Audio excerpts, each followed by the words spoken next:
to thank Drew Anderson for recording this, so people at home will all be able to see it.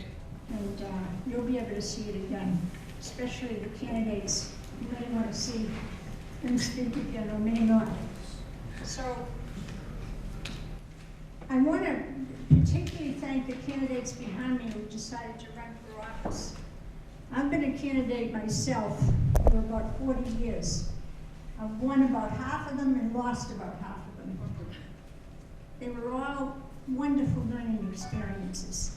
And being a candidate and being in public office has really enriched my life. So I'm extraordinarily grateful because I know how hard it is to put yourself out there and let people decide whether they want to vote for you or not. And so these candidates that we have behind us are incredibly intrepid people, and they're going to make Charlton a better place to live. So with that, I'd like to introduce our timekeeper, David Smolsky, and our moderator, Maureen Smith, who will lay out what happens next.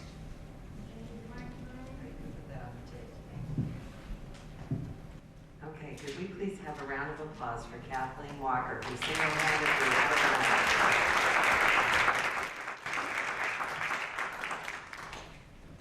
All right, thank you very much. We're going to put that microphone on the table for the candidates when it's time to speak.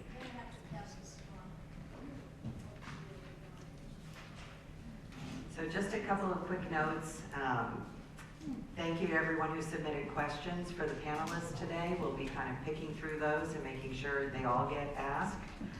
I want to thank the public library and the staff who cleared up the space and got the audio working for us. Sorry if this is too loud. I'm trying to move it away from my Madonna operation up here.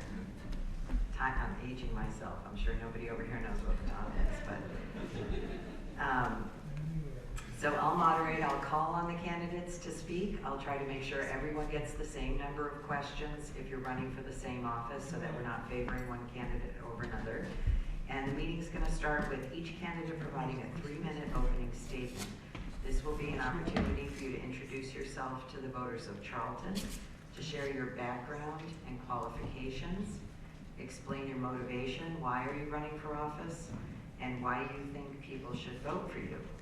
So this is like a job interview, but we're going to make it look more fun and give you a little time to think this through while I introduce the seats for on the ballot this year. So the annual election is May 4th. Mark your calendars. And town meeting follows the annual election, and that is May 20th at 7 o'clock in the Charlton Middle School. So once we have elected our public officials in the open seats, we'll be meeting again with everyone at the Charlton Middle School on May 20th. So please be there. We appreciate everyone who showed up today. Please come back. I don't know, I think I might bring a raffle prize this year or something to encourage participation at town meeting. But we try to make that light and move quickly too so that you have a chance to vote on the issues that are important to all residents of town. So on the ballot, we have a few uncontested open seats. So these are vacancies. They're opportunities for those of you in the audience, those of you at home, to still do a write-in ballot. And so there is a 3-year position on the Water and Sewer Commission that's open. So we don't have any candidates for that right now. I invite you all to apply and consider running for that office. We have a 2-year seat on the Water Sewer Commission, also open. So you could bring a friend. How's that? Recreation Commissioner, there is a 1-year seat open. And I did learn recently that Diane Doherty has initiated a write-in campaign for that. So we do have a possible write-in candidate there. And then finally, a 3-year seat on the Board of Health. All of these are important roles, but we're certainly hoping to fill them. So if people are inspired and want to get up and participate in town government, please step forward. We have several contested seats today, so we're going to take questions to the candidates in contested elections at the end. We'll start with the uncontested seats, but the contested seats are for selectmen. This is a 3-year seat. We have 2 candidates, and you can only vote for one. David M. Singer, who's the candidate for re-election, the incumbent, and Karen Spiewak, who's the challenging candidate. We have 2 candidates for Southern Worcester County Regional Vocational School District Committee, Donald Monfil, who's the candidate for re-election, the incumbent, and Jay Sweet, who's the challenger. And then finally, we have on the ballot a contested race. However, one of the candidates has dropped out. So Nicole Enberg has submitted that she will no longer be seeking election for personal reasons, so she's withdrawn. And that means for the Dudley Charlton Regional School Committee 1-year seat, we have 1 candidate running, and that's Anthony Abbey. Oh, you pronounce the E. Okay, Abbey. Thank you. All right. In our uncontested seats, we have a 3-year Board of Selectmen, Barbara Zarowski, who's running as a candidate for re-election. So we're going to go through the uncontested. We're going to start with those folks giving their statements and taking questions. We also have a 3-year seat on the Assessors Board, and that's Brett Moore. He's not here today, but wanted to mention him. And a Cemetery Commissioner for 3 years, that's Willis Bond. He also is not present today. We have a 5-year Planning Board seat, Patsy Ridlack. We're expecting her, but she's not here yet, so hopefully she didn't hit a pothole in town and get a flat tire out of Route 20. She's also running for a 3-year seat on Recreation Commission. And then we have library trustees, 3 years, and you can vote for 2. Francis Mower, who's here today, and Stephen Sage, who are both candidates for re-election, making it look like it must be really fun to be a library trustee because you keep coming back, so that's a good sign. And then we have a 1-year vacancy to fill Lance Morin, who is running but is not present today. And finally, Dudley Charlton Regional School Committee, a 3-year seat, uncontested, is a candidate for re-election, Jean Costello, who's here today. All right, so let's start with introductions, and this table is seated in alphabetical order. Thank you, Kathleen, for sorting that out. And so we'll start with Anthony Abbey and have you begin with your 3-minute statement. You're going to use the microphone, and David Smolsky is going to hold up a piece of paper that says 10 seconds when you have 10 seconds remaining. So when you see that go up, you want to wrap up your comments. All right, thank you very much. Well, good morning. My name is Anthony Abbey, and I want to welcome all of you and thank everyone for attending and everyone who will watch this afterward. I was born and raised in Western Massachusetts and relocated to Boston afterward. I've been in the broadcast and telecommunication industry for 29 years. I worked in higher education for a decade and a half, and for the past 11 years, I've been a municipal employee. I've also been an ice hockey referee all the way through the collegiate levels for the past 29 years. And anyone who's ever been in sports, being an official is pretty much a thankless job. Today I'm very fortunate to be accompanied by my wife Lisa, my son Jasper, and my daughter Aurora. Both of them are attending the public school system. Jasper's at Heritage and Aurora is at Charlton Elementary. I've been on the school council for Heritage and Charlton L for the past few years, and it's been a very enlightening and rewarding experience. Why did we move to Charlton? Well, when we decided we wanted to find a community to raise our family, we heard nothing but amazing feedback about Charlton and the school system when we were all the way out in Boston. And so it was a very simple decision to set our sights and move to the community, and we did such 6 years ago. And we plan to be here in our forever home until my kids are of age and tell us enough is enough and we gotta move on. Let's see, what sets me apart as a candidate? I believe in strong values, compassion, a lengthy and in-depth background in municipal government and municipal finance is also part of my wheelhouse, and a passion for education. My wife and I put each other through college, our associates and our bachelors. We set our sights on Charlton for the best future we can provide for our kids, and the answer was very easy. This is where we decided to come. There was just no comparison. So I'm sure you'll find out much more about me as the questions unveil, and I'd like to turn it over to the next participant.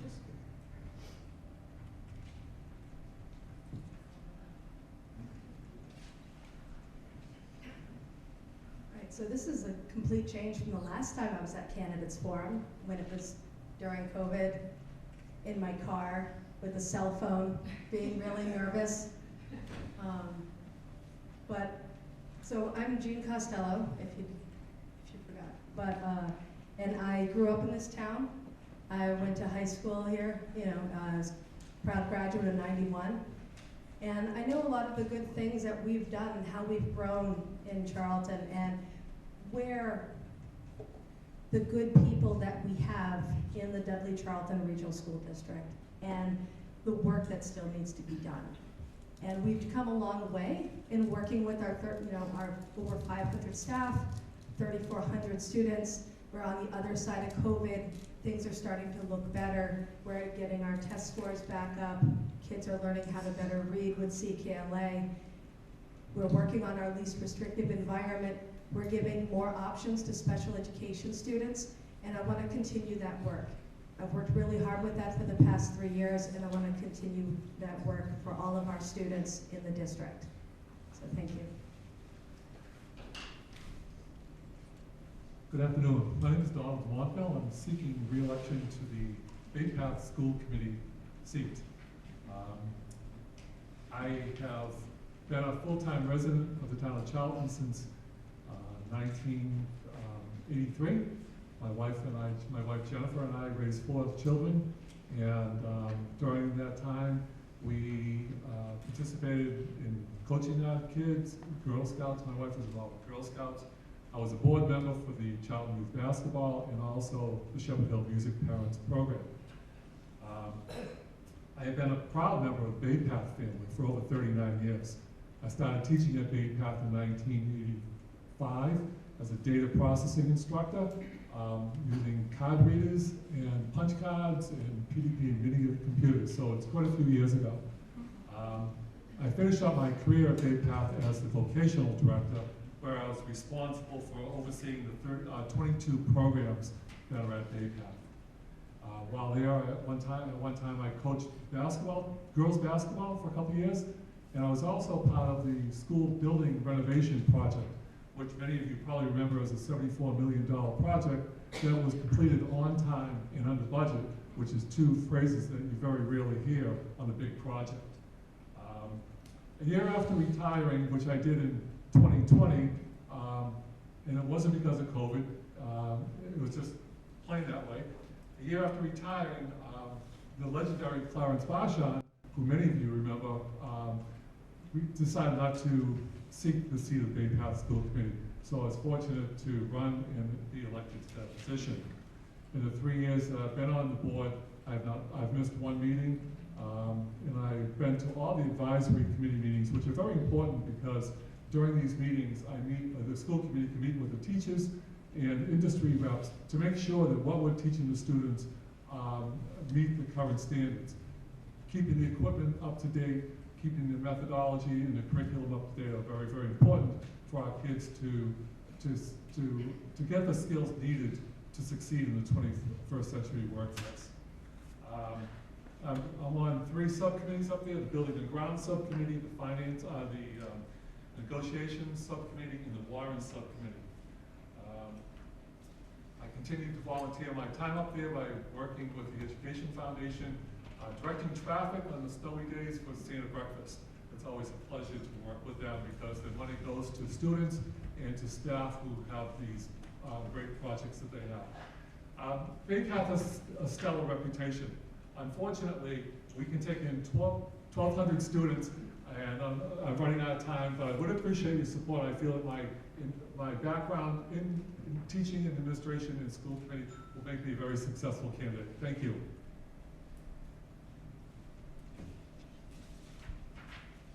I'm Fran Mower. My name will be Francis on the ballot, so don't panic. I decided the other day the reason I don't like Francis is I was called Francis the Talking Mule when I was a little kid. The movies were in vogue back then. I grew up in Indianapolis, within hearing distance of the Indianapolis 500 race. Therefore, I'm a big racing fan. Don't try to find me on the day of the race. I'll be watching it someplace. I came to Massachusetts for college and stayed. I worked at the National Shawmut Bank in their training program for commercial loan officers, and stayed there until I had children and stayed home with them and did things like League of Women Voters and Girl Scout leaders and whatever. I volunteered a lot. And then I went to work for the Girl Scouts for 5 years, and so I've worked in nonprofit. I've worked for the Red Cross Blood Center in Connecticut. I worked for American Heart Association before I finally went back to the real world and worked for a software company for business software and an R&D company that made bomb detectors. So in addition to that, when I was in high school and college, I worked at the local public library. And I had a great love of libraries starting from when I was very young. My mother realized that I wasn't learning to read in school. And so the summer between 2nd and 3rd grade, we walked to the local library and would walk back with a stack of books, and I taught myself to read.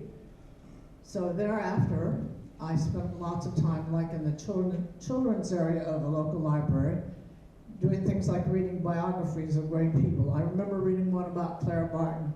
I can't remember who else I read about. And I was fascinated by the fact there was a stack or a small shelf full of National Geographics and things like that I learned in the library. So I had a great commitment to libraries. I started my children very young. My older daughter was about 3, I think, when I took her to the children's room of our library. So I've always been involved with libraries in some form or another. And with this position of library trustee, we get to hire our director, and we supervise, sort of, with our board meetings, making sure that things are running well in the library.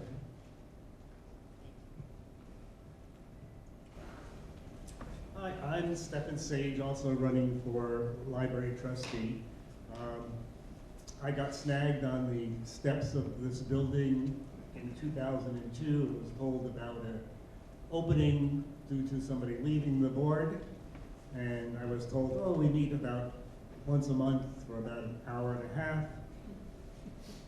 And then slowly they all transitioned away from the board, and I was left there as the sole person with new folks. And then we had a building campaign that had started, and we now had a building being erected. We had to find a new location. And eventually that once a month meeting turned into a weekly meeting for 18 months for me. I was fortunate enough to work for a company called Nature's Classroom that allowed me to walk out the door and come to those meetings on a regular basis. The library was this building. This building was also the town hall. This building was also the police department. And the library consisted of a room that had about 10 stacks in it for books, a large, I would say a very large walk-in closet that was the children's room, and then there was a smaller closet that was the AV room. But there was one incredible thing that made that 19th century library, in my opinion, very, very successful, and that was the people who were there serving the citizens of Charlton and anybody else who walked in the door.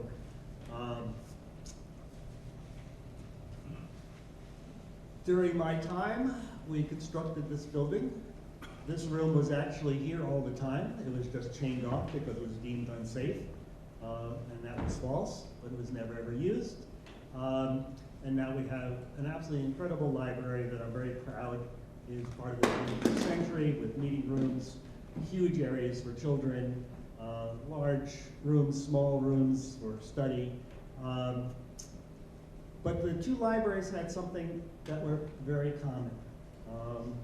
19th century versus 21st century, but they both had an absolutely remarkable staff who we have today also in this 21st century library.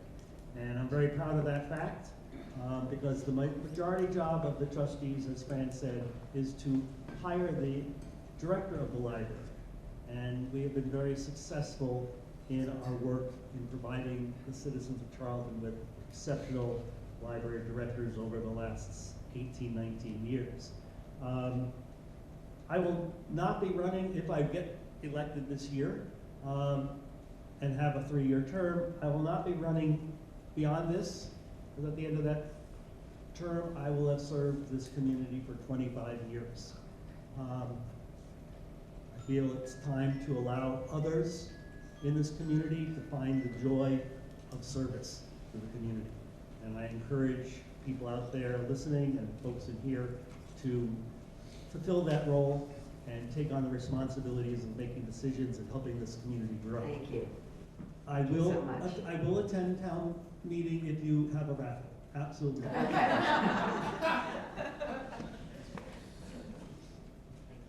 you, Mike. I'm a little cold. It's not catchy. My name is David Singer. I hope you can all hear me. I am the incumbent. Nobody can hear me? My name is David Singer. I am the incumbent selectman running for re-election for seat 2. Like Mr. Sage, if I do win re-election, as I've already announced, this would be my final term. And I would hopefully walk off like Washington to sit under my own vine, my own fig tree. However, I don't like to come out here and talk about involvement. I prefer to talk about actions and achievements. So I can tell you I've served for quite some time. And when I first ran and got elected, I made a promise that I would always put Charleston first, and I've kept that promise. I've never been someone who believes that words mean something. I think actions mean something. Words can just be empty, and I've proven it. My job as a member of the Board of Selectmen has been to protect and stand up for the people of this community, regardless of who they are, or their political beliefs or anything else, and I've done that. I believe that's why if you look at my Facebook page, you'll see a long list of endorsements, and the reason they're there is to show that, because those are Republicans, Independents, and Democrats who have all supported me in this endeavor to try and win one last term, because I do represent everyone, and I always will. My job is to be there for you and to answer to you, not other members of my board or other boards, but to stand up for Charlton. As far as achievements, everything from being on the team that worked with getting water a solution after the ExxonMobil issue to where we are today, almost seeing the light at the end of the tunnel for Charleston's water independence. The solar farm bylaw, I was the needle in everyone's side for the longest time to get a bylaw passed for solar, even when our planning board said they did not want it or need it and got it defeated.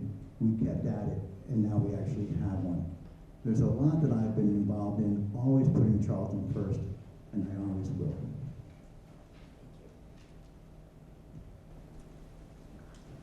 Good afternoon, everyone. My name is Karen Spiewak, and I'm running for Charlton Board of Selectmen, seat 2. Before I begin, I do want to thank the organizers of this event, Noreen and Kathleen, and our timekeeper, who I'm really jealous of, because that's usually my job, just saying, and Drew, and people who took the time to come today to learn about us, and hopefully the many people that will watch us afterwards. So again, Karen Spiewak. We've lived in this town with my family and children, who are now grown, for 40 years. And during that time, most of that time, I've been involved, I'd say, for 30-something years. A funny thing happened to me. I went to a PTO meeting 30-something years ago, and I walked out as PTO president. Went home, told my husband, and he said, what? And yeah, to this day, it was like that. But what happened to me, something ignited. I can't explain it. It was like a flame to drive me to continue with public service. And that flame, I can honestly say, has not dimmed. It just got bigger. So one thing led to another. As my kids grew, I moved from the PTO to the Charlton School Councils. From there, I was on the Dudley Charlton Regional School Committee.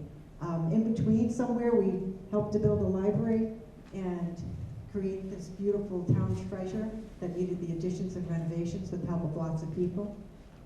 So many different things that just as my kids grew, my family grew, one thing led to another. I was on the select board for 3 years, a couple of years ago. Well, actually, it was probably more like 5 years ago. Moved out of town for a couple of years and then moved back. So I still have the time, energy, and desire to be very valuable in this position. And I mention all the things that I have done, but some things that happened along the way is amazing. The amount you learn when you're involved with committees like that. I got to work alongside some wonderful people, made some great friendships, and of course, you also build bridges. You build rapport, which is very crucial. The knowledge you gain from being on all the committees and mixing it up with all the people is invaluable and very important to this position. So again, I ask on May 4th, I hope to earn your vote by then, and I will continue as I always have done to lead with dignity, to always be here. I do have to tell you a quick story. One lady, when I was out campaigning once, said, you know, Karen, don't overthink it. You know what I want from a candidate? I want them to show up. I want them to do their homework. I want them to treat me with respect when I come to you. I want you to be approachable and check your damn ego at the door. And I can tell you this, I have enough people around me that will kick me straight in the pants if that, should that ever happen. But anyway, I hope to earn your vote on May 4th. And I have to give a plug, because on May 4th, we're also going to be voting for the fire substation. Please join me in supporting that much needed structure and support our first responders. Thank you. I hear the timer, gotta go. Thank you, and I echo your support for the people who have organized this committee. It's a tremendous opportunity for us to get to know you people and for you to get to know us, and honestly to earn your vote, which is very much important. So I'm happy to be here.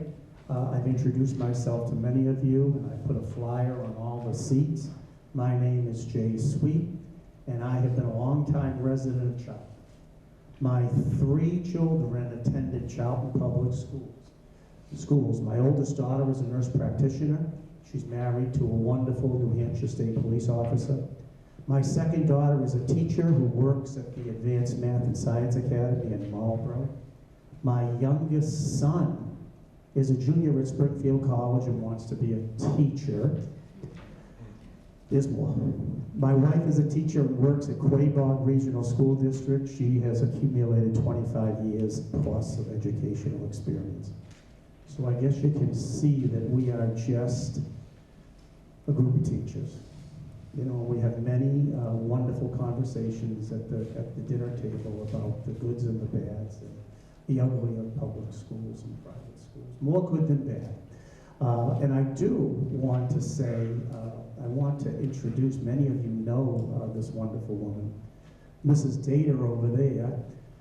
Well, she was my kid's first grade teacher, and the best, because we sent one to her, and then we asked her again, and she took that one, and then we asked her again, and she took that one. And she had to put up with my wife and Jean for a number of years, so thank you, Mrs. Data. My education career began in the late 1980s, and I've worked as a teacher, vice principal, assistant principal, and principal for about 45 years. My assignments have included elementary, middle, junior high school, college, and university. This equates to teaching in every single grade, K through 12, including 2 colleges, Worcester State College, Mount Wachusett Community College, 3 colleges, Salem State College, and AIC. I earned my bachelor's at Worcester State University. I'm a Lancer, I hope some of you are.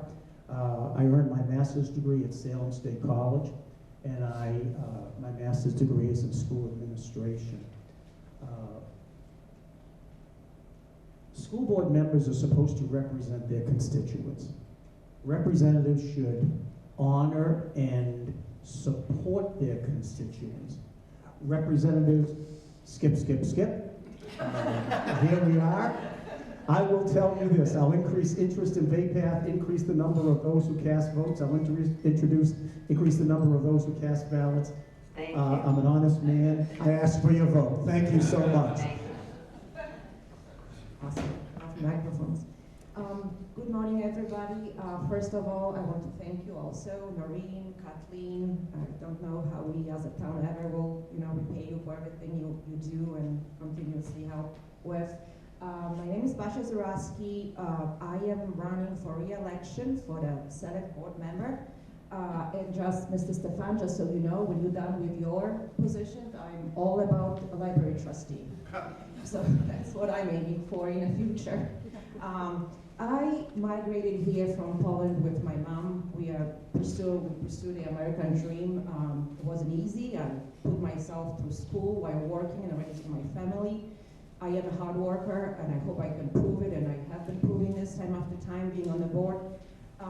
I was a Dudley resident for many, many years. I moved to Charlton only 5 years ago, but when I was in Dudley, I was involved in with the government. I was on many boards, economic development, one of them for over 17 years. I had evacuated in time, moved to Charlton. So now, once I moved in here, I got on this board. I am also involved in many other boards. Within the town, I'm a member of the Rice Foundation. We work very hard to bring the energy and cooling and heat for the town seniors. I am very involved with that. I am on the Old Home Day Committee, which I think is wonderful, and it's so important to keep the community together. I think it's a wonderful, wonderful board. I'm on the Dudley Charlton Educational Foundation, which I might add and make myself very clear. It's completely separated from the board. We do raise the money, we raise grants to supply the schools with the things that they need and don't get in the budget. So that's that. Above it all, Chip-ins, that's a food pantry. I'm involved with that, and I think everybody should at some point look into it. We do have a need now more than ever. There are people that need our help. I am educated. I would think I have graduated with my bachelor's degree of economics and mathematics. I put myself through law school, and how that is important and how that translates to what I do on the board. My job is to deal with the commercial clients. I work at the insurance agency, where I am dealing mostly with the risks assessment for the commercial, big commercial accounts. It is very helpful because we on the board deal with the risk assessments all the time, believe me or not. My law degree helps out also. I put myself through law school because I am completely in love with American Constitution. For the people like myself who grew up in a communistic regime, that means a lot. So I'm all about civics, implementing that in the schools. Everybody should learn about that. And as a mother, above it all, I care deeply about my family, my children, like all the mothers do, and I care about this town. So please vote for me. Thank you so much. All right, we're gonna pass the microphone back and forth as we get to questions, and we're gonna start with the library trustee. So if we can... See what I mean? Everybody wants to start. Thank you. So we have several questions for the library, and they're not just the softballs. So I'm gonna ask you to brace yourselves. A question around collections management at the library in Charlton. The turnover of books appears to have been based upon use, meaning that we are now winding up with a collection of popular fiction, of things that people are more likely to check out of the library, and other novels and books of interest wind up for sale across the hall as they're being deaccessioned. Could you speak to the collections management policy of the library, please, and your role as a trustee?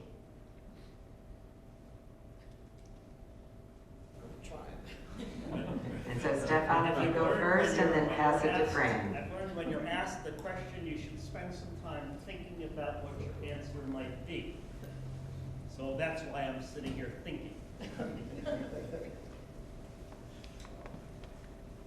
So I think every single library in our nation probably looks at their collection and decides what things have become outdated, taking up space, because there's constant new material coming out.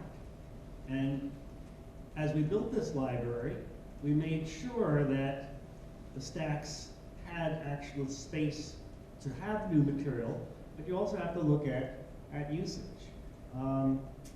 I think we are keeping a current collection, but I also know that there are things on our shelves that have been around for many, many years.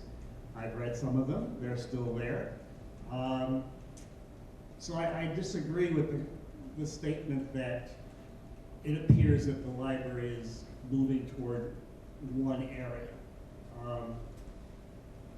We do have a policy, it's on our library page, and this is also why you hire experienced library directors to be able to make those decisions about the collection. It's not something that is a library board member's job to make those decisions about a collection. So I believe by hiring the right people, they can balance the collection, they can keep things that are maybe a more of a historical use, but also making sure there's space for new material that is a constant addition to our library. Thank you. And Fran? I'd have to agree with Stefan on most of that. I'm not disagreeing with anything on it. It's just that it's strong. Libraries to be strong have to cull their collection every now and then. When I was working in the library, I helped our head librarian do that some.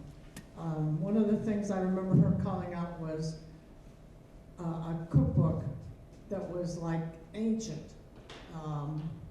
Probably didn't even have recipes that would be useful with our modern stoves. So, you know, it's like the librarians go to training sessions and continuing education, and they have a pretty good handle on what's needed in a library. They're not going to get rid of reference books and things like that unless they're so outdated that they've had to be updated. Like an encyclopedia always issued a new volume every year with things that have happened. So the librarians have to keep up with that kind of stuff, and with modern technology, a lot of that information is on the internet, and the library has access to it for the patrons. All right, thank you. Fran, first to you for the next question. What do you feel is the most important public library service provided to the citizens of Charlton? It's probably education, because people don't realize how much education they're getting when they're coming to the library to enjoy picking out a book. I mean, I love to read historical fiction, and it really helped me nail down history. One of my college courses was about art history, and I realized that history by itself is just boring, but if you read about it or you say, oh, that picture over there was created because of what was going on in history, and I think the library does a lot of that too. Thank you. And Stefan, same question. What do you feel is the most important public library service for the citizens of Charlton?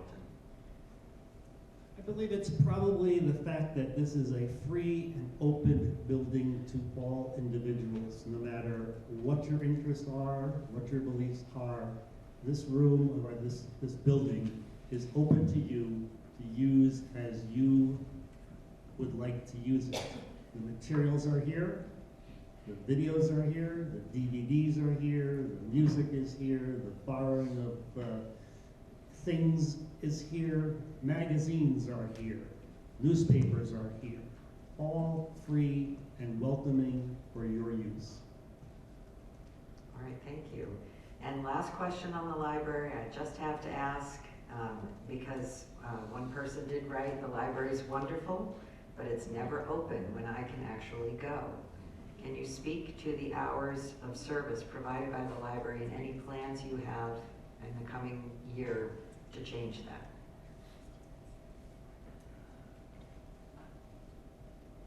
I know we are open 2 evenings a week. We're open on Saturdays until 3 o'clock. One of the things that might be nice is with additional funding, possibly there could be more hours, but we have to work with what the citizens of Charlton, through the finance committee and the finance department in town, are willing to put forth to you. There was a time that it was probably not open nearly as much as we are open today. Lots depends on support of the community on what our hours can be. I know there are libraries that are open on Sunday, like in Boston. Take a look at Boston's library's budget. There's a big difference between our budget and their budget. It all comes down, I think, to resources and being available for what we are able to present at this time. Thank you, Fran. Excuse me, I believe there are state requirements that we have to meet in terms of number of hours. And we work pretty diligently to do that within the framework that Stephen mentioned. For instance, when the town, when it went to closing the town hall and other buildings on Fridays to conserve energy, the library couldn't do that because we're supposed to be open. So we try our best. Being open on Saturdays and evenings when we are open, we were hoping we would meet the needs of the community. Great, thank you. Those are the questions for the library, so unless there are questions in the audience right now for our candidates, can we thank them both for their responses?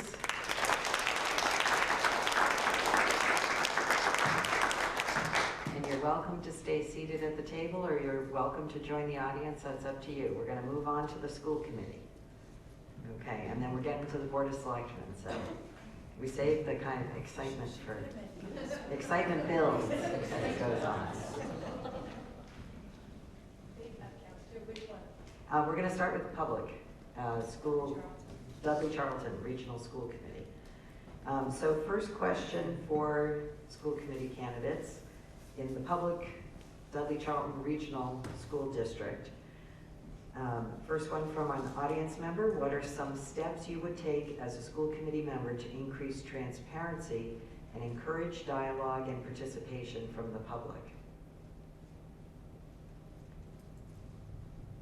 And so, Jean, would you like to start?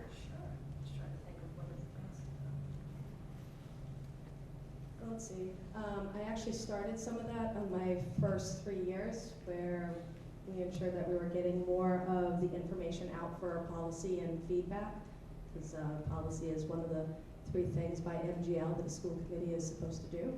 And we wanted to ensure that we were truly getting the feedback from everyone we possibly could about what policies were coming down and what we might be voting on and what we were thinking of. One of the things that we've also worked on is posting. I'm sure you've all noticed a rash of possible meetings that had to be canceled because they weren't posted in time with open meeting law. Recognizing that we have multiple administrators doing multiple jobs. If you look at this Wednesday's from Policy Sub, we put forth something to take action on for a policy, which is to change our open meeting law posting to be our district website, so it's more streamlined and accessible. One of the things that we have talked about and that I would like to do is to actually work on having more conversations from school committee members and the public working together and talking more about what's actually happening. What are all the awesome things that are happening at the Hill and at the other schools, because we're too busy in it that we're not actually putting out there what the awesome things that we're doing. And so I think we really need to be really working on that and getting that information out in the newspapers and on social media, not just to the DCRSD community, but to the towns as well. And I know, because Anthony's talked to me about it, he's got a few ideas too, so I'm going to pass it to him. Thank you. Thank you, Jean. So I want to piggyback off the open meeting because being on the school councils, that was one of the things that I had identified that we could improve. And I reached out to Jean on the school committee because I believe that all the committees need to swim upstream together and have collaboration. And so we worked on that, and Jean took this, really spearheaded that and brought it the next mile because it was very frustrating from all standpoints that we couldn't, in a timely fashion, post open meeting agendas and have those discussions for everyone at large to have a congruent understanding. One of the things that I have really wanted to bring forth, and I will if I am successful in securing the seat, is having a collaboration of voices. It takes a village to accomplish any of the tasks that anyone at this table wants to bring forth. And the best ideas come from every corner in town.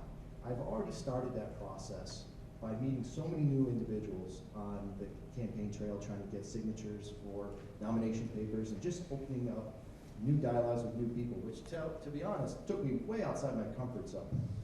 Usually working behind the scenes as an engineer is what I do, but it was that important to me on the front of education that I have to get out of my comfort zone and move forward. So I've started conversations with Steve. I've had many conversations with Bill and Baja, and I look forward to and having conversations with many, many other people. I've gone to the Old Home Day Committee. I've gone to Parks and the Recreation Committee. We need a collaboration of voices because they're all of our students, and we need to give them the opportunities that were afforded to us when we went to school. There's so many opportunities and there's so many things going well that, as Jean kind of provided, we just got to kind of get that dialogue back and forth among all of us. Thank you. Great, thank you. Are there any, and this will start with you, Anthony, are there any school committee decisions you've disagreed with over the past year? And if so, what would you have done differently and why? That's an interesting question because there's always going to be things that we, on a personal level, will agree with and disagree with. But taking that aside, one of the things, and I understand the struggles of last year with the budget and such, but when the budget was reduced by $200,000, there really wasn't a discussion or a justification of what that would have as an impact. It was kind of a, well, let's make a good faith offer for Dudley to see if we can meet in the middle. And at its true principle, there's a reason for that, and it was a good faith chance to try to do that. But at what cost? Because it was kind of a throw spaghetti at the wall, kind of throw out a number, and not looking into the details of what's the impact, what does it mean for each student, K through 12 plus. The community was not informed of what that follow through was going to look like. And so that was really disturbing to me because we should all be in the know. We wouldn't propose a new fire station without what does it mean? How much is it going to cost? What will it give us? What is it going to improve? What are the challenges? There's always going to be a plus and a minus with every situation. There's no one shoe fits all kind of thing. So that still bothers me today because there was an opportunity there for more broad discussion and understanding amongst everyone in both communities. Thank you. Jean? Oh, for me too? Yes. Okay.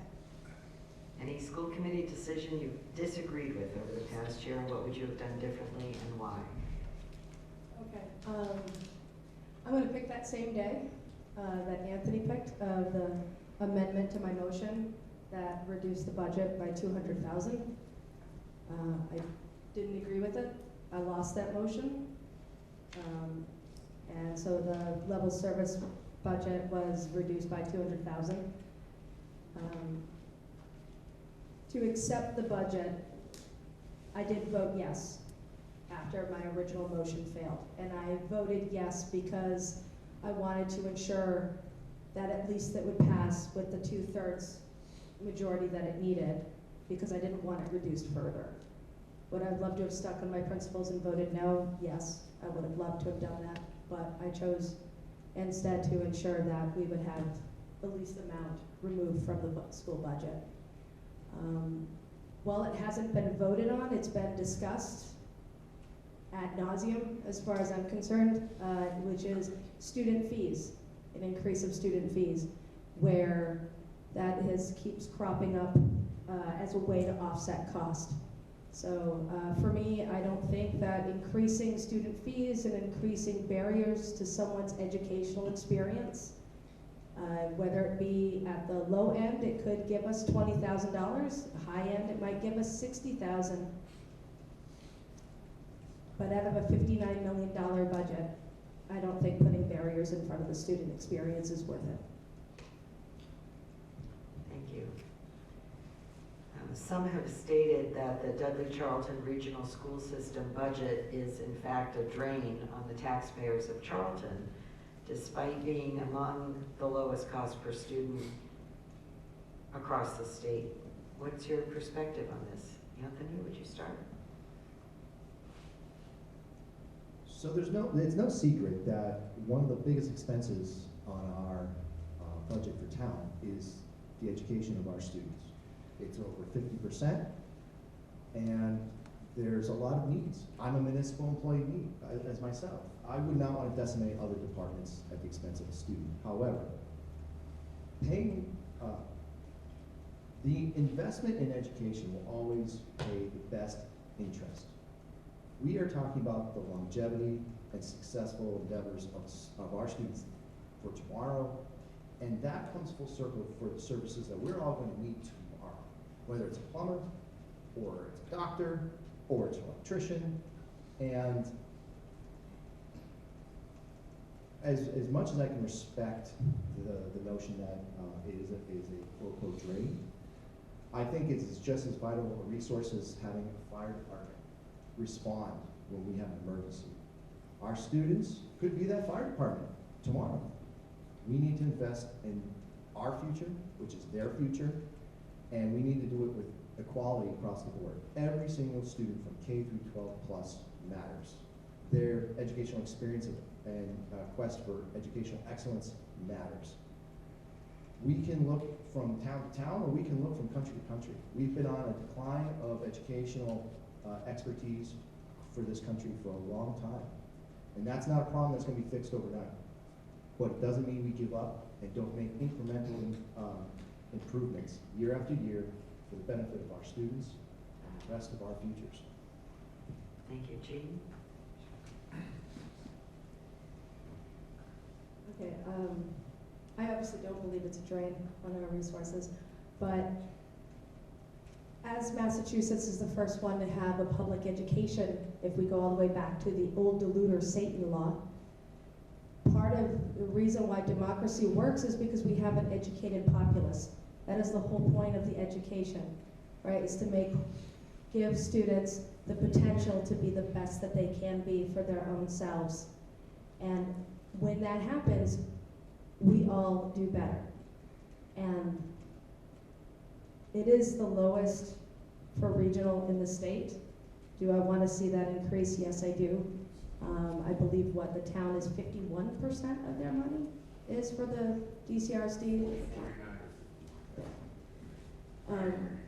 Depending what it is.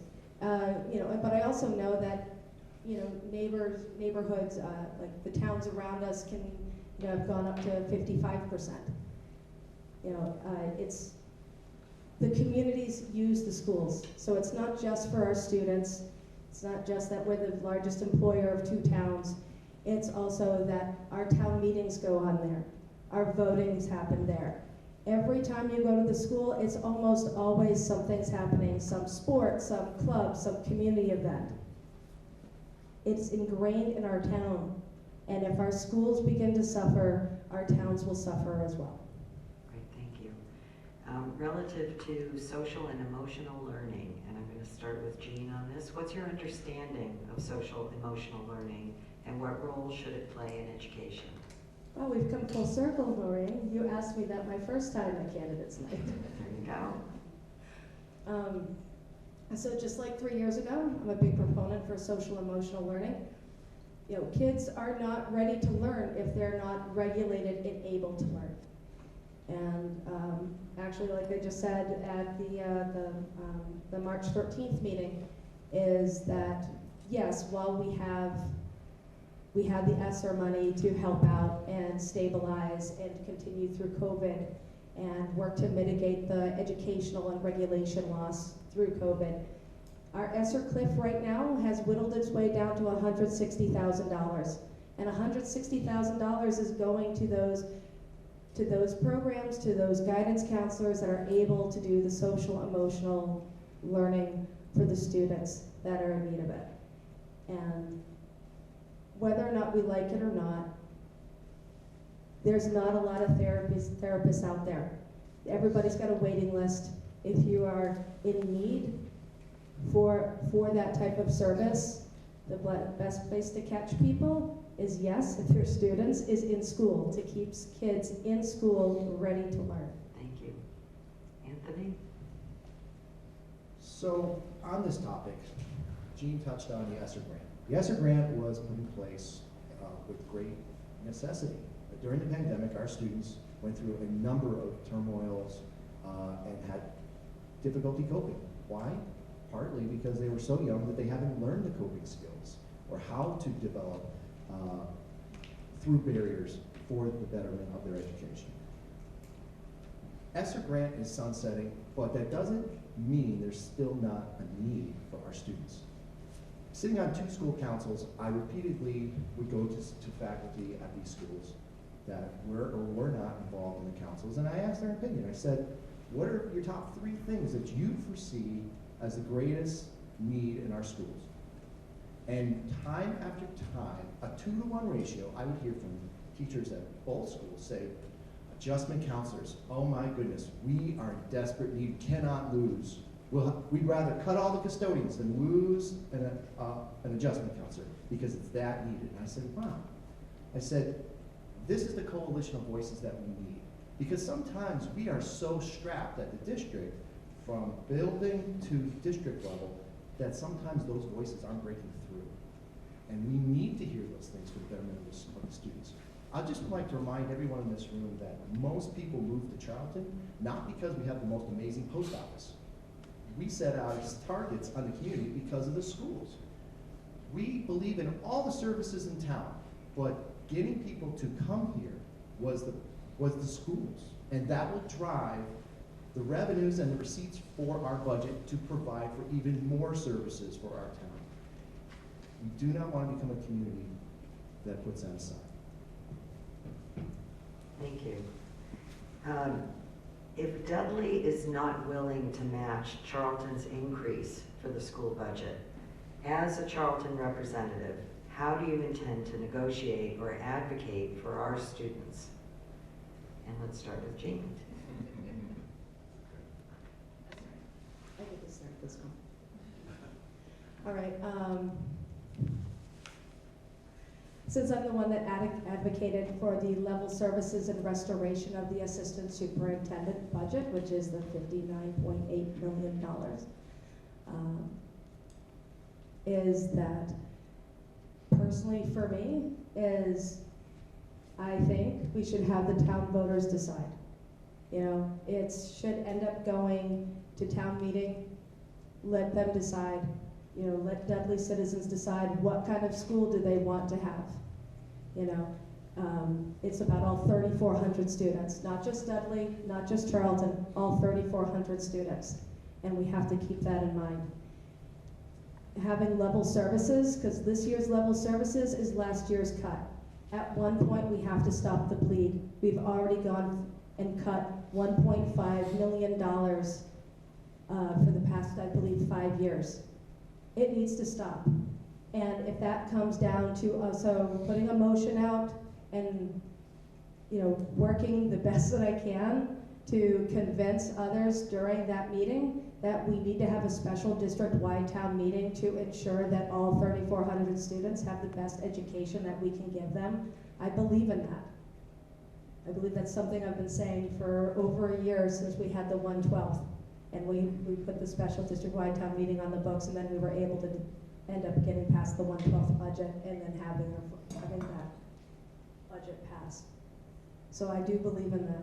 We should give it down to town meeting. It should be the voters that choose, and then we should be able to use the special district-wide town meeting to make it happen.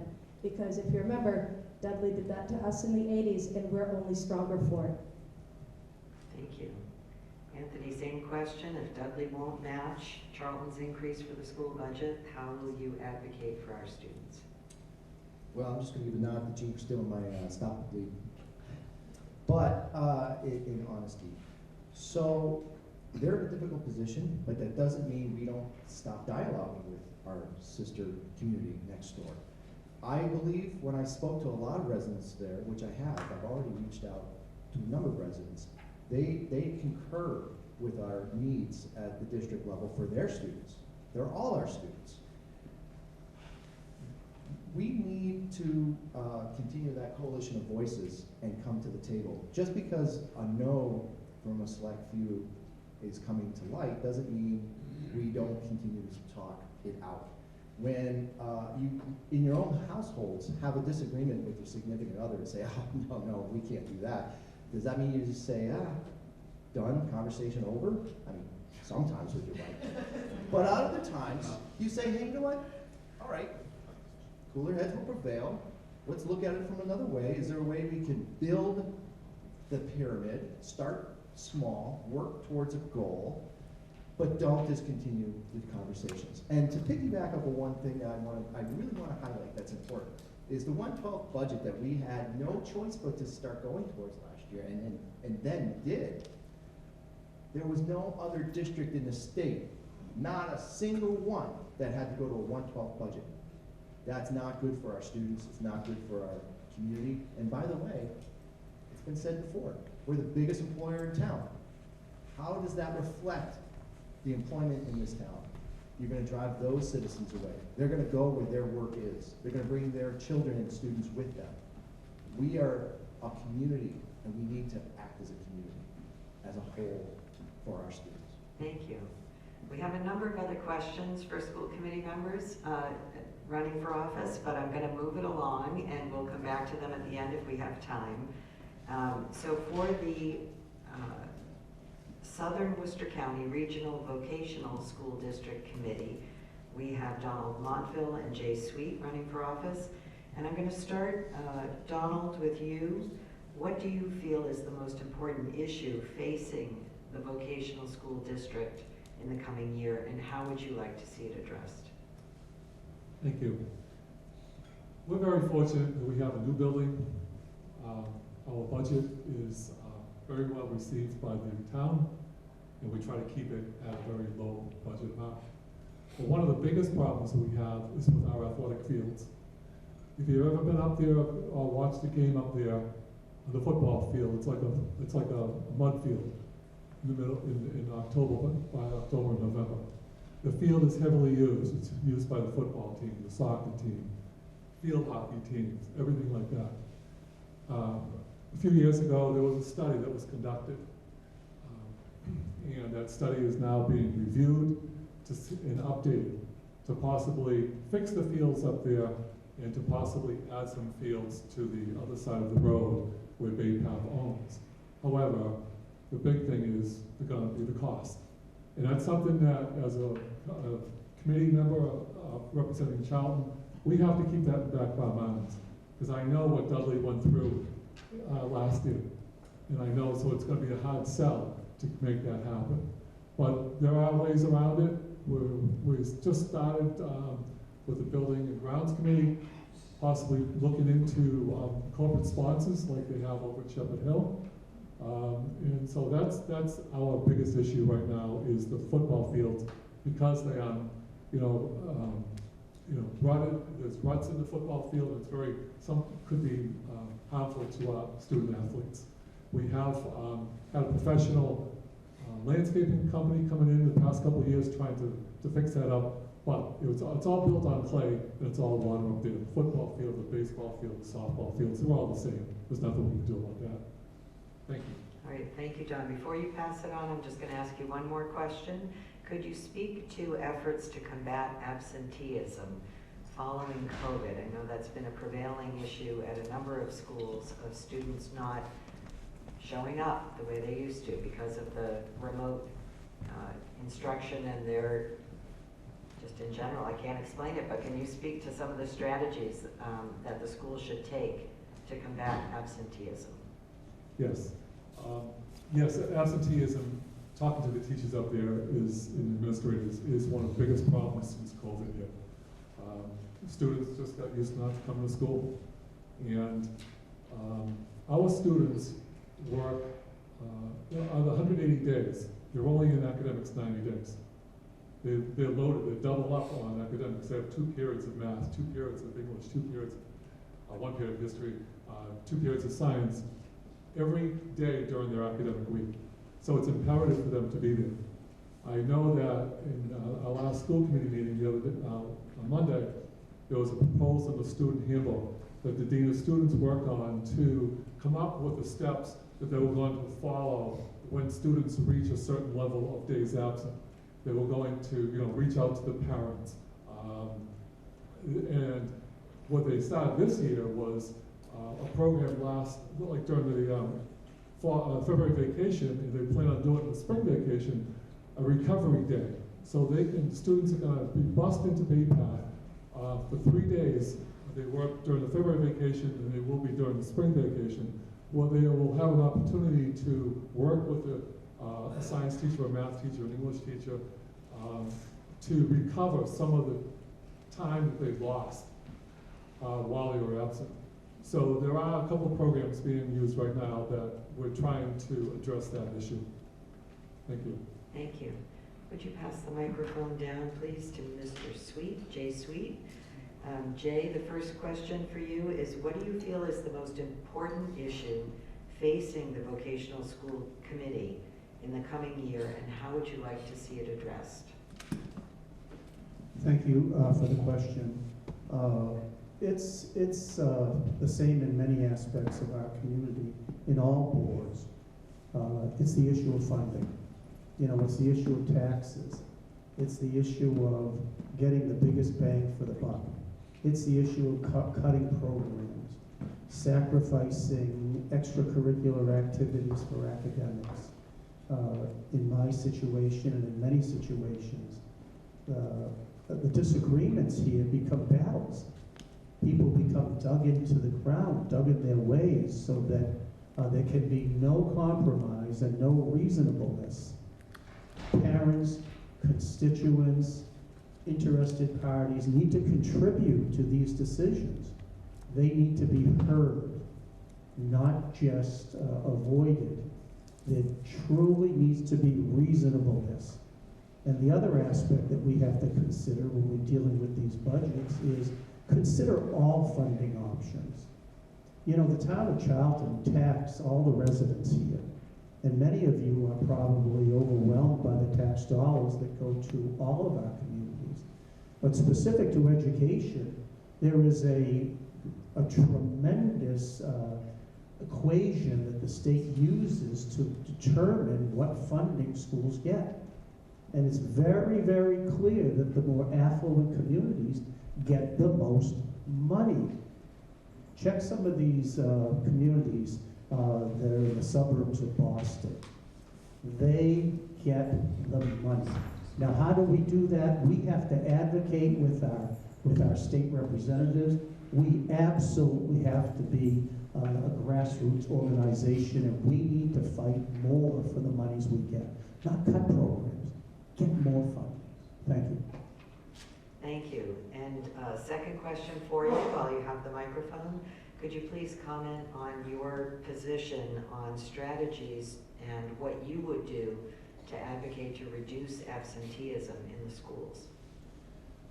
Now, many of you, for many, many reasons, probably remember that when you went to school, you heard or you said, school stinks. I hate school. Now, that particular sentiment is still echoed every single day in our schools. My question is, Why hasn't it changed? We are supposed to have these most academically brilliant people making policies at the State House, in different public boards and committees. Well, I'll tell you something, they have not shown me that they have the insight or the knowledge to make these changes. It's very clear, school's the same as it was years ago. Why? Well, here's my proposal, and I've heard from many people. We need to change that by involving or bringing to the school more exciting, more interesting, and more pertinent programs. We have to accommodate the students of today. We have to show them that the courses that they take are important versus why do I need that? And the only way that we're going to do this is to involve our constituents again, work in collaboration with school leaders and school boards. We desperately need to look at the courses that we teach our kids. Prioritize them, make it more interesting, accommodate their skills. You know, I mentioned to one particular person in the audience that we don't have special learners in school. We have unique learners in school, and the school needs to do more to accommodate all the unique learners, whether they are considered a special education or regular education student. Thank you. Thank you very much. I have one last question for, again, this is a contested seat for the Southern Worcester County Regional Vocational School District. And I'm going to ask Mr. Sweet to respond first, and then Mr. Montville. And that question is, where did it go here? The same question we asked of the Dudley Regional School District, and that is, are there any school committee decisions you've disagreed with over the last year, and what would you have done differently and why?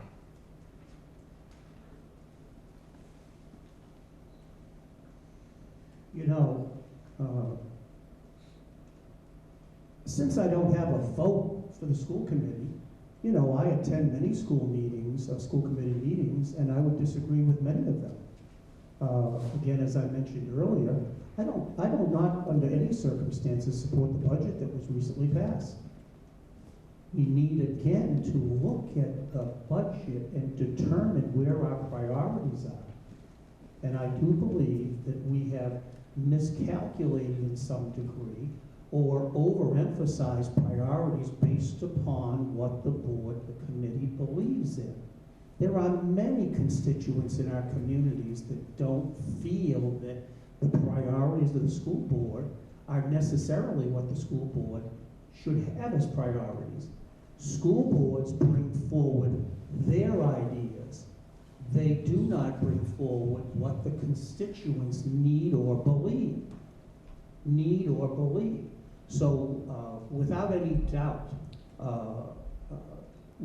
when I'm elected to this particular office, we will pay very, very close attention to the priorities of the programs, extracurricular activities, the needs of the parents, the needs of the community, and clearly develop some reasonableness so that the people over here and the people over here can get to the point where we all share a tiny piece of the pie.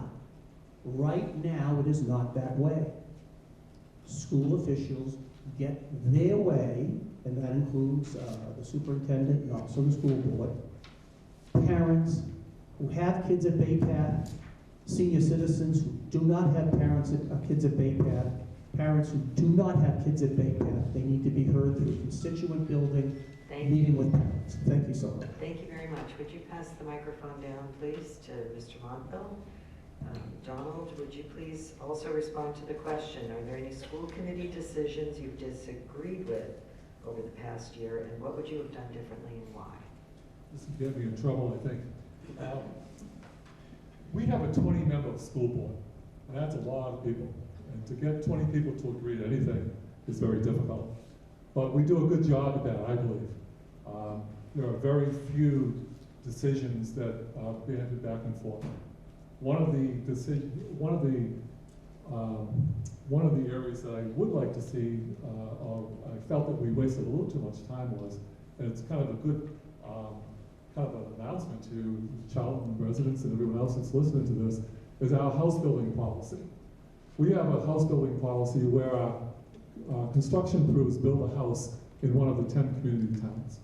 And we do that on a rotating basis. And it's advertised in October. The award is given in January. This past year, I'm sorry, 2 years ago when it was published, only one applicant was submitted. And it was submitted by a teacher at Bay Path. And it was decided, it was talked about at the committee that possibly there was an ethics violation. Now this is policy, the house building policy that's been going on for years and years. And houses have been built for teachers, and again, with no preference to them.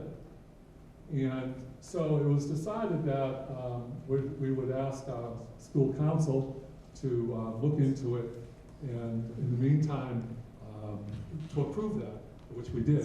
But in the meantime, the candidate, the house building candidate, actually went to the ethics board and got permission from the ethics board to do it. There was nothing unethical about the whole process. So we did waste a lot of time on that, and probably a lot of money with the lawyer's fee. Thank you. Thank you. All right, we're gonna turn our attention over to the contested selectmen's race and include in this, because we have one candidate who's running for re-election who's not being contested, and that's Barbara Zarowski. For the sake of keeping this moving forward, I'm going to pose questions to all three candidates and have you answer together. And know that the contested seat is between Mr. Singer and Ms. Spiewak. All right, for the Board of Selectmen, we have a lot of issues coming up in town. There is a lot of business in front of us and a lot of really important decisions. One of the questions, because we have multiples, one is on the battery storage facilities for the town of Charlton. And so what is your stance on the possibility of large-scale battery storage facilities coming to Charlton? And in relation to that, somewhat related, how do you stand on the current solar energy moratorium? So I'm gonna pitch that first to the uncontested seat so the two candidates who are in contest can have time to think about their answers more. Basia, would you please respond to that? Yes, to that topic, and that's, again, it's just my opinion. I'm here, you know, as me. There's no reflection of any other board members. In my opinion, and I will use what Bill Borowski said. This town is not for sale. I myself, quite frankly, have had enough of it. We have a gas facility. We had no say in. We just had to go with the flow. Nothing, you know, that we could negotiate with them. They basically told us what to do. Nobody likes to be told what to do. We had to deal with that. With the battery storage facilities, again, state for their energy, renewable energy bills, there's always a tax exemptions for them. So I don't see any money coming from that. They're telling us the whole presentation that they had for us. They were telling us that we can make money off of it. I forgot how much it was, 20,000 kilowatts, $20,000 a year. I don't think it's enough. You know, we have plenty of solar panels here and plenty of that. And I'm always pro-business. I just don't believe in it. I just don't believe in it, and that's, again, just my opinion. I think that there's a risk associated with it. There's several, and I know it's a worst case scenario, but that's what we have to risk assess for, and that's what we have to plan for. There are fires, there are all sorts of you know, things happening with them, and quite frankly, guys, we need a fire station first, okay? Before we put in a gigantic battery here that is ready to explode. So I suggest let's get on a fire station first. That's my opinion. All right, thank you. Ms. Spiewak? This is a great question. And I like to consider all these challenges that we have are solution opportunities, right? Gotta put a positive spin on it. So regarding the lithium-ion battery storage overlay district, I've been attending planning board meetings in person, via Zoom, really paying attention, doing my homework on this, and I have to say at this point, if I had to vote on it, it would be a hard no. And it really has to do with the risk involved. I mean, I think every time we are faced with a project in this town, we, the leaders of the community, should come up with a kind of rubric to decide what's important to us, what, kind of check boxes. Too often I see us going just right, it checks the revenue box, even a little bit, and then we stop. We gotta have other boxes that we're looking at, like safety, right? Rural character, things like that. And for me, for what they're talking about giving us, and what the potential risks are to the general public, I would absolutely not support this at this time. Having said that, I think most people may know by now at the last planning board meeting, the planning board and the applicant actually decided to postpone. It was going to be on the town meeting on May 20th, and now they're looking at doing something possibly in the fall, and there's going to be many informational sessions. So please take time to learn, because I have a feeling, and I think everyone here will agree actually, it will be presented to us in the future. So when you go and you vote on this, you just want to be informed. The information's going to be out there. So that's what I have to say about that. And regarding the large ground-mounted solar arrays, I was actually on the bylaw committee, and we met our max, and actually when we went to town floor, I believe, and someone can correct me if I'm wrong, the residents stood up and actually decreased the amounts that they wanted. The word I'm hearing out Thank there you. is enough. Thank you. Mr. Singer? Thank you. So, there's two pieces to this, the batteries and the solar arrays. As far as what's been brought forth to my fellow candidates' points, it has been postponed, so there's more to come. What we know today, I am opposed to this. I can tell you that I was also opposed to the influx of solar farms in our community. I was on the solar farm bylaw committee with Ms. Spiewak. But let's go back a little bit and talk about why we even needed, I believe was the question about the moratorium, why we even needed a solar moratorium in the first place. It's because we did not have adequate bylaws in place to protect our community regarding solar farms. I spearheaded that. I was the driving force behind the initiative to get solar farm bylaws in place. Those bylaws were defeated at town meeting by planning board members who did not want to do their homework and said we did not need nor want them. Well, we all saw what happened. The damage was done. Then we got the solar moratorium passed. And then we got the community together, and everyone in the community worked to finally get bylaws in place. Had the bylaws been put in place years earlier, we could have been ahead of the curve, we could have prevented a lot of the damage. The goal now is to work with what you have and make sure that we protect the town going forward. Thank you. If you could hang on to that microphone.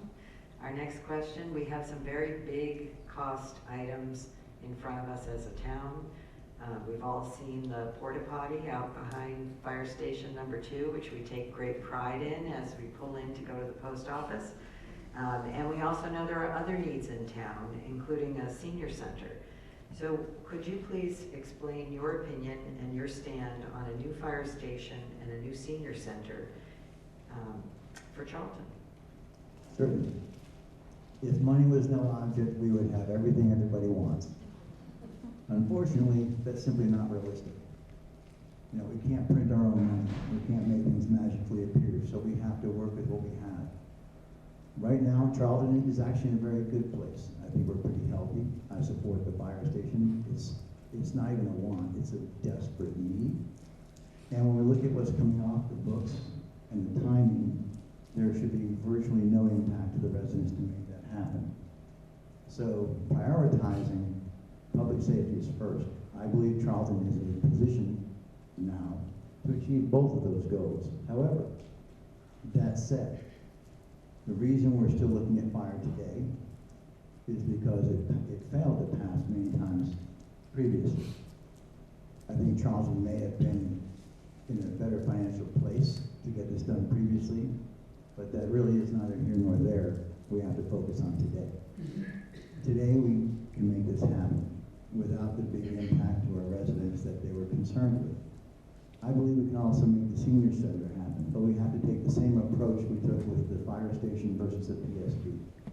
Everybody talks about wants and needs. You can't come in with just these ginormous wishes, if you will, saying, well, we can make this happen or we can make this happen. Because we do have finite resources and we do have to prioritize. But I do believe that right now Charlton is in a good position, and we are working with all the involved parties to make both of those happen, and I believe we will be able to make that happen. Thank you. Ms. Spivak? Thank you. So I am a huge proponent for public safety. I have been saying it's all over my Facebook page. You know, I come right on out and say we need to support the fire substation. It is, I agree with David, it's a need, not a want. But as leaders of this community, we need to do more than just talk. We need to be out there, we need to be proactive getting support for this project. I'm asking all of you, that all the information you need about this project is online on our town's webpage. The TA has done a great job with the FAQs, frequently asked questions. The fire chief has been wonderful about answering questions. You just need to be informed, and you'll understand the need. And I'm asking all of you to reach out to someone you know and get them to vote yes on this, because we all benefit from this very much of a need, the fire substation. And my understanding is it's going to decrease response time for a couple of minutes. It's great because of the location by the schools. Again, please, do more than talk. Actually, do a lot of talking. And then get people to the polls that day to vote yes, May 4th. When you're voting for the candidates, vote yes for the fire substation funding. Thank you. And Barbara? Ms. Zarowski?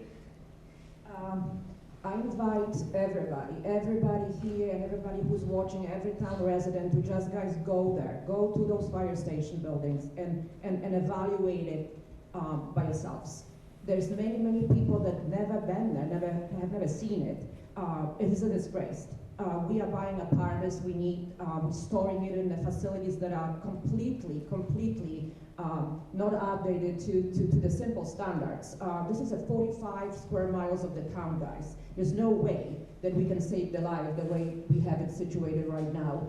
And we all know that building that fire station, this is not a need, it's a must. We have to do it. Everybody should educate themselves about it. Like Karen said, there's many information out there on the social media and the town website. You can reach out to all of us. My office hours are every Tuesday. I'm more than open to meet with anybody who has any questions. Again, this is a must. There's no question about it. We can save the life. Maybe your child, maybe your senior. As to the senior center, that's another need. I wouldn't say a must right at this moment. As David said, we have many needs and many musts, to be honest with you. I greatly respect, honor, and care about every single senior in this town. We continuously learning from them. They are, the people of this town. They made that town for us to live in to begin with. And what they have, it's not enough. It's not enough. That's why we continuously developing the relationships with the different entities. For example, Masonic Home, the Overlook, they have wonderful facilities that we are researching as to the placement for the senior center. There are options we never forget, and we're working on it, just so you know. Thank you. Thank you. Now we're going to start with Ms. Spiewak. I'm monitoring who goes first, second, and third, so you each get equal opportunities. And each of you has served on the Board of Selectmen, so I'm going to ask you one of those "what have you done for me lately" questions. What do you feel was the greatest accomplishment of the Board of Selectmen during your time on the board that you feel you contributed to? Ms. Spiewak. Transparency, transparency, transparency. When I was on the board, because of what was going on at the time and what we learned, you always learn from mistakes you make, but we learned we needed to be far more transparent. Policies were created, and I believe now And you can all tell me if I'm wrong, that, you know, there's more information out there, it's easy to find, more people are very approachable. So I say transparency, and I think that's so important for the people, and you are, by the way, our bosses, like you're the top of the org chart. So it's important that you know what's going on, and we are willing to give you the answers you need without you having to dig too much for them. So, transparency. Thank you. Mr. Singer. Thank you. Well, I would like to agree with the transparency as a point. I don't think everyone actually does subscribe to that, unfortunately. Many people follow Machiavellian approach to politics. I don't.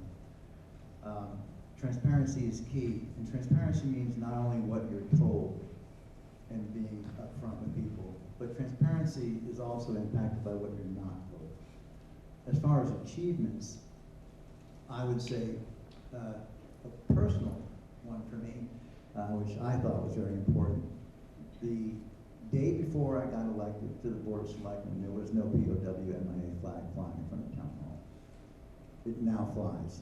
The day I got elected, I went into Town Hall, and that flag has flown ever since. That may seem small to some, but that's huge to me. Also, water. We talk about water independence and clean water. A lot of people in Charlton are suffering with water issues. Part of the solution was not only the negotiations with ExxonMobil, but finding Charlton's own water supply, what I like to refer to as Charlton's water independence. I brought that up, I spearheaded it, I've kept my foot on the gas, and I have not let off yet, nor will I if I am reelected. I hope you give me the opportunity to keep my foot on the gas for 3 more years, because we can finally see the light at the end of the tunnel. Instead of relying on others and other towns for clean water for our residents, it would be nice if Charlton could provide its own. And we believe we have now found that source, and we're close to hopefully seeing that become a future reality. That's there's a list of achievements, but those I think are ones that really matter to me a lot. Thank you. All right, to Ms. Zarowski, and then back to Ms. Spiewak. For me, I'm just one person on the 5-people board, and I have to say, looking back into the 3 years, me and Steve Coronas were 2 of the 5 that were from the very beginning with the Amazon coming into the town. And this is, you know, for some people were for it, some people are against it, but guess what? The money that this project will produce for the town lets me sleep at night, because I don't have to worry about my kids being paid for their school budget portion. Also, the settling agreements, you know, the money that we will receive with the occupancy permits, it's crucial. You know, all the robotics money that will go to the schools, and this goes on and on. So I'm very proud of that. I'm very proud that the town people voted for it, because believe me, that will let us sleep at night. I was working to change the name of the Select Man Board to the Select Board, and I know also another, you know, topic of discussion. Just so we're clear, I didn't do it because I need to empower women. The women are already empowered, and this is a fact. I was fighting for it because the association of the selectmen boards already changed the name too. So we don't have to be the first town, but we can't be the last to go through those changes. And this is for the women, for the girls that are now millennials, that are still at schools, that I want to encourage to step in and be a part of those boards, be the decision makers. That is my only agenda with that. Kathleen Walker had invented the round table, which I am proud of. I brought back. Now we have a meetings once a year. We're bringing all the boards together. I do believe that this is a key. The communication between the boards, all the people that have hearts and volunteer in this town, they have to communicate. They have to come together. We need to hear what is that they need to do.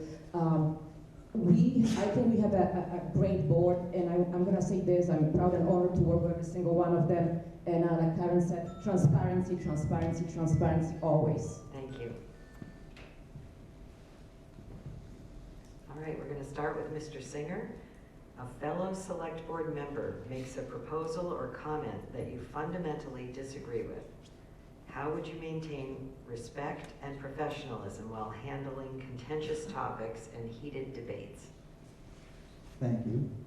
If everyone can hear me. I think that I have done that throughout my time on the board, and I continue to do that. There is, I think, an area you mentioned just now that it's hard for some people to not take things personally.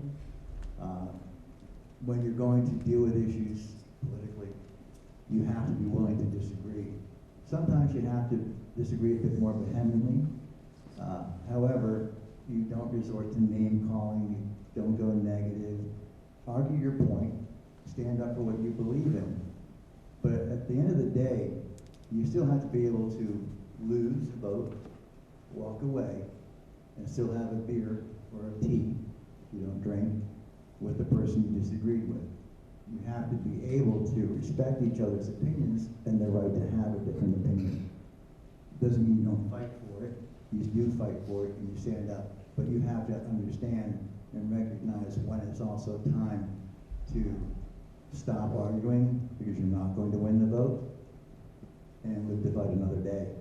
But treat them with respect and don't name call and then never make it personal. I think if you never make it personal, it makes everything else a lot easier to then pick up the next issue and move on. Thank you. Ms. Zarowski and then Ms. Spiewak. Great question. The whatever seconds I have is not enough. So I'm going to concentrate on this.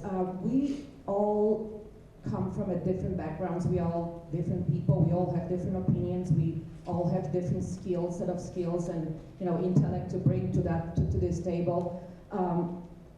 That's why people voted for us. I would think.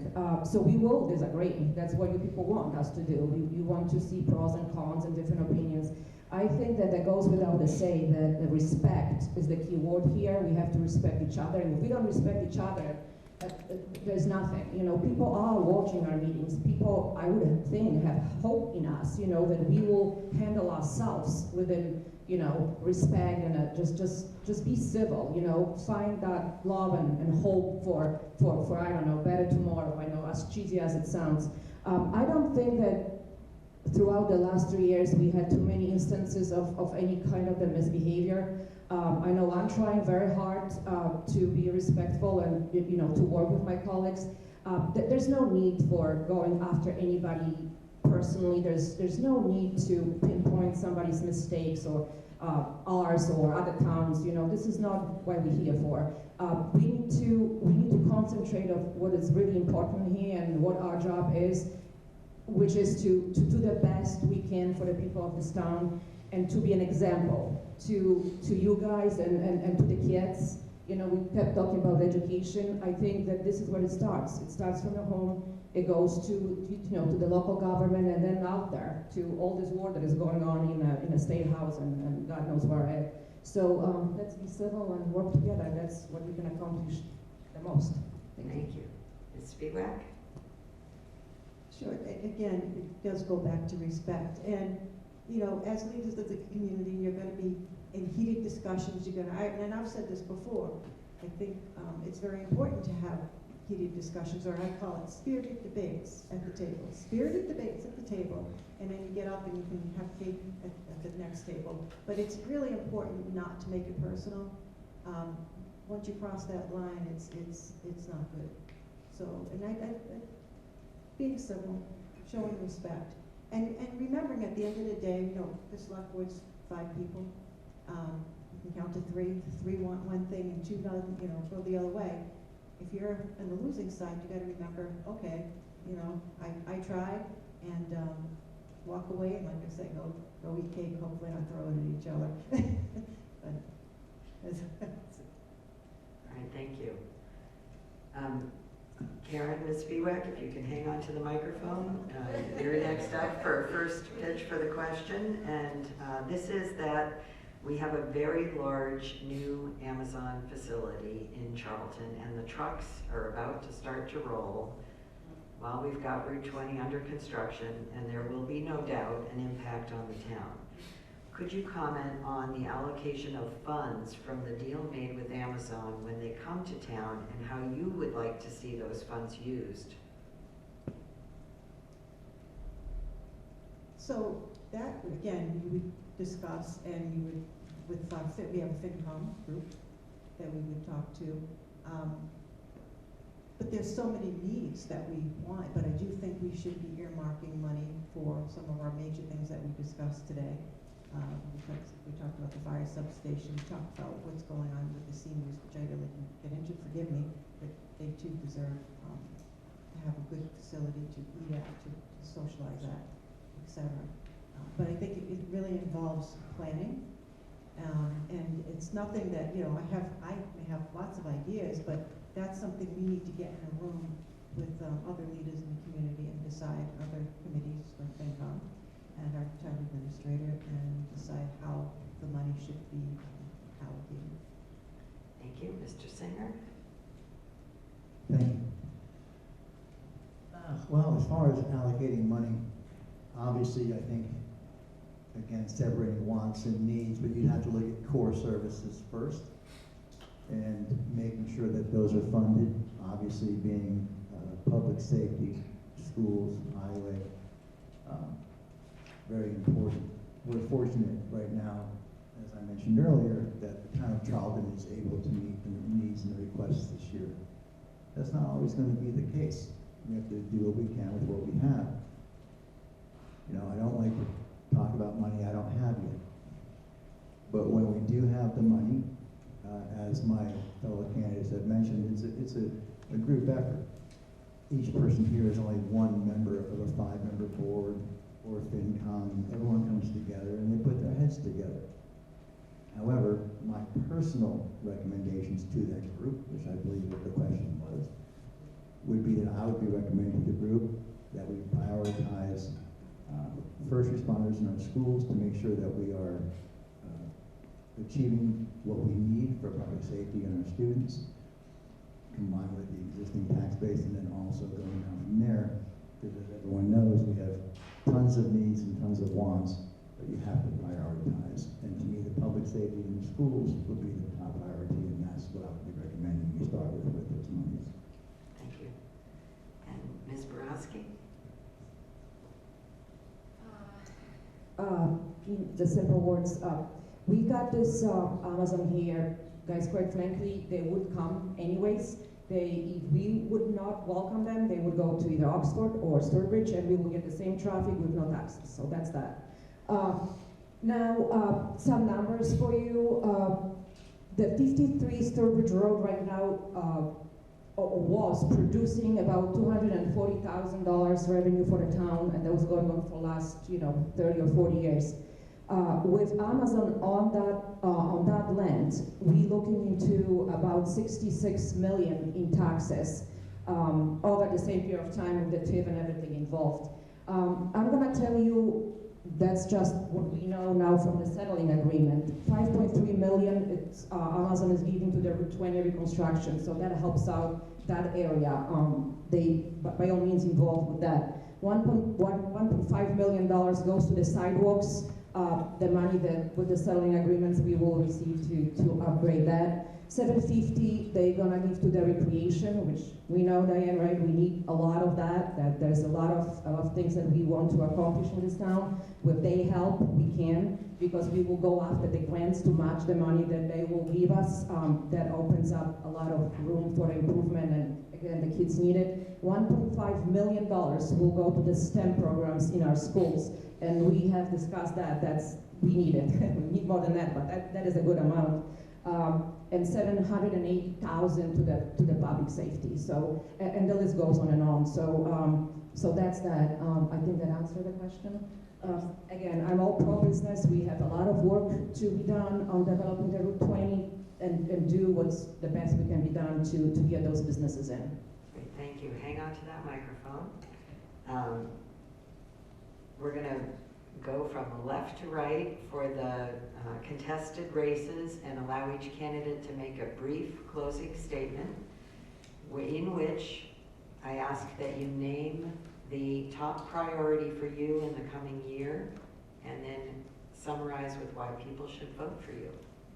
And so we'll start with Ms. Borowski, and we'll go to Ms. Spiewak and Mr. Singer for the select board, and then back to Mr. Sweet and Mr. Montville for their positions for vocational school committee? 2 minutes each, yep. So your top priority, and why should we vote for you? I have a long list. I'm gonna pick one from them, and that would be my priority, is continuously work on developing the relationships between all the boards or the communities. Work together, guys. That's the only way we can maximize our involvement and bear the fruit. This is how we can get the things done. Again, work together, meet, communicate, be transparent in between each other and all the town residents, and above it all, the hands-on to all the boards. Be people. Let's meet. Let's see each other face to face. Don't Zoom. Don't go on the social media unless you really wanna have a run over there. Just meet in person. Hold hands, work together, communicate, and be transparent. I hope I can get your vote. I will promise to do my very best. I want to see many projects that we started to, I want to see it through, so I hope you will give me the opportunity to serve you for another 3 years. Thank you so much. Thank you.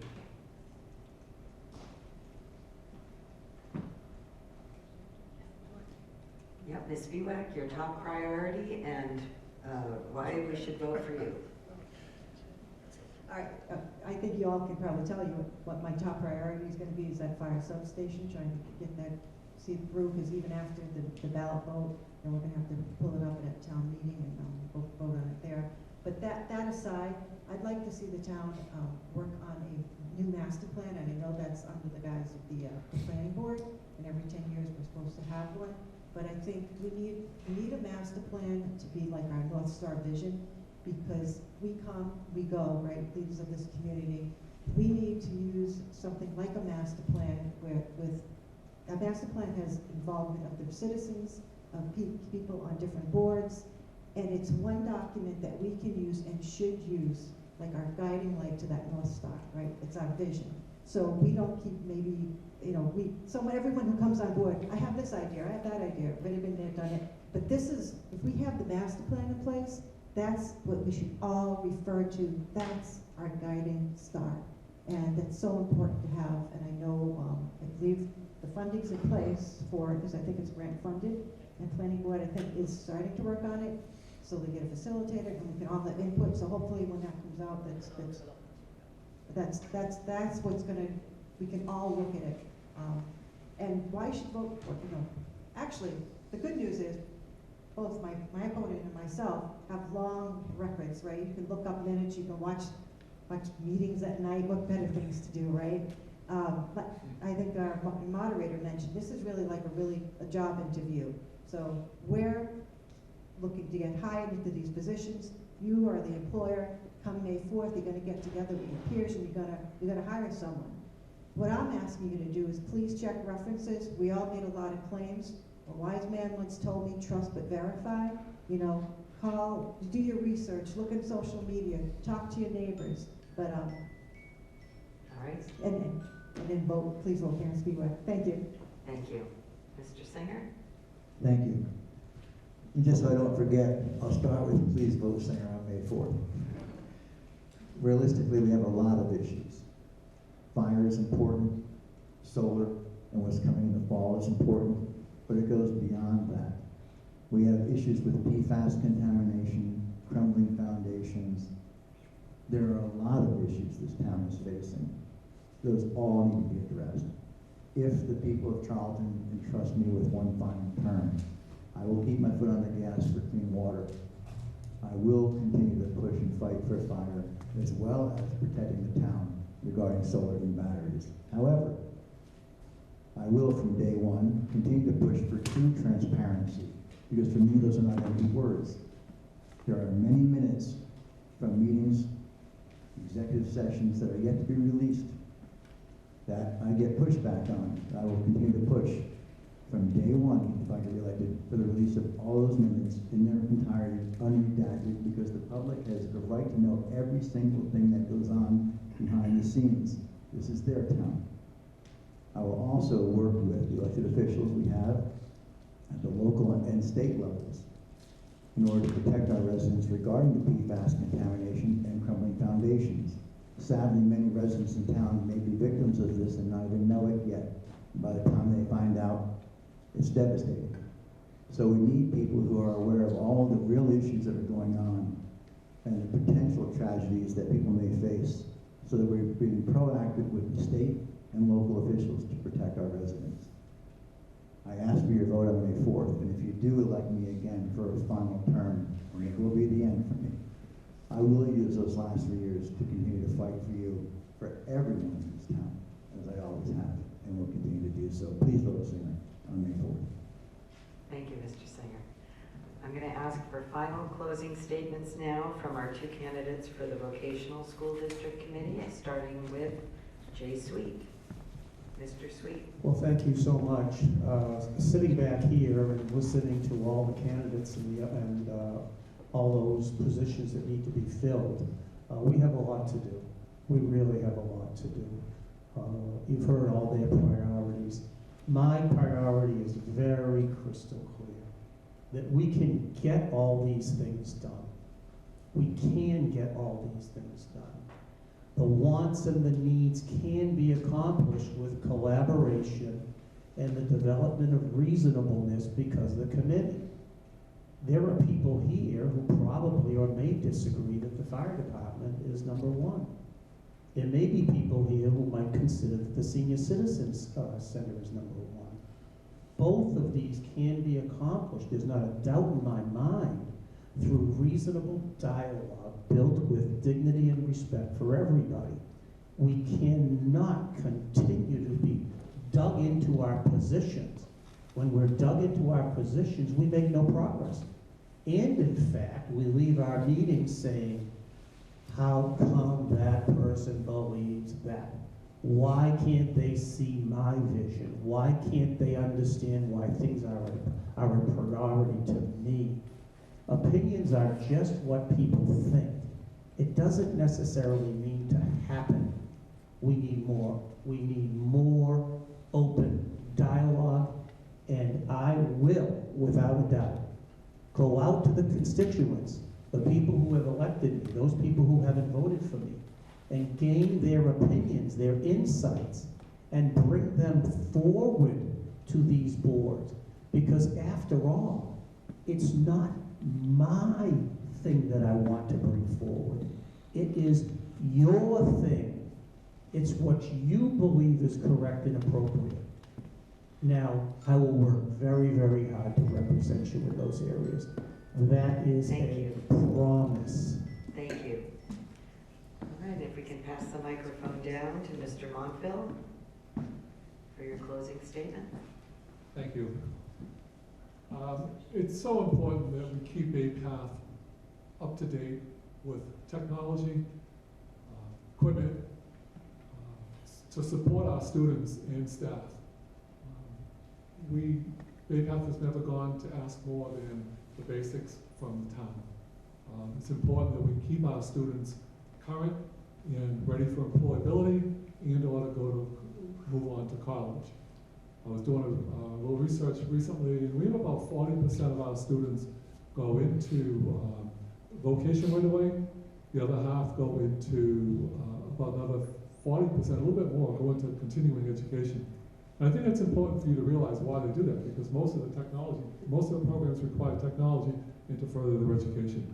So we need to keep our students up to date with current technology, with current equipment, so that they can be successful in the workforce.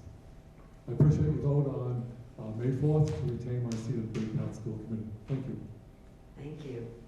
Thank you to all the candidates. Can we give them a round of applause, please?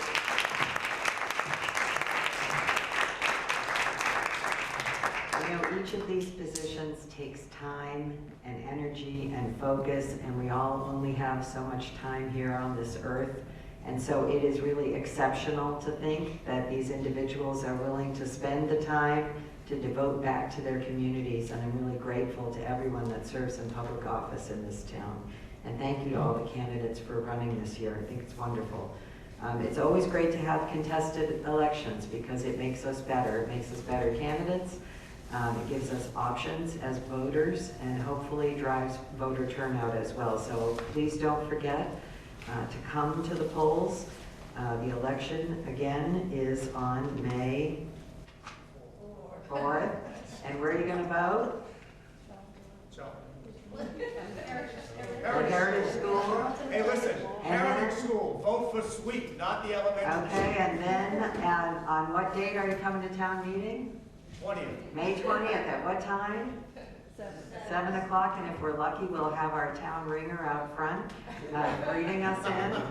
So, and there'll be a raffle, so there you go. I'm making that commitment now. I gotta go clean out my closet and come in with something really great. That's But at Charlton Middle School. At the middle school, correct. Yeah, all this information is also available on the website, and I want to thank Charlton Television for being here, making sure this is broadcast in advance of the election. I think the goal for this session was for you to be able to get to know the candidates. And I think through their conversations and responses, I think we got a very good sense of each of the quality individuals who are standing here for election today. So thank you all for coming. Thanks for your patience as an audience and your questions, and please stay for the next few minutes and talk to the candidates directly. So thank you very much.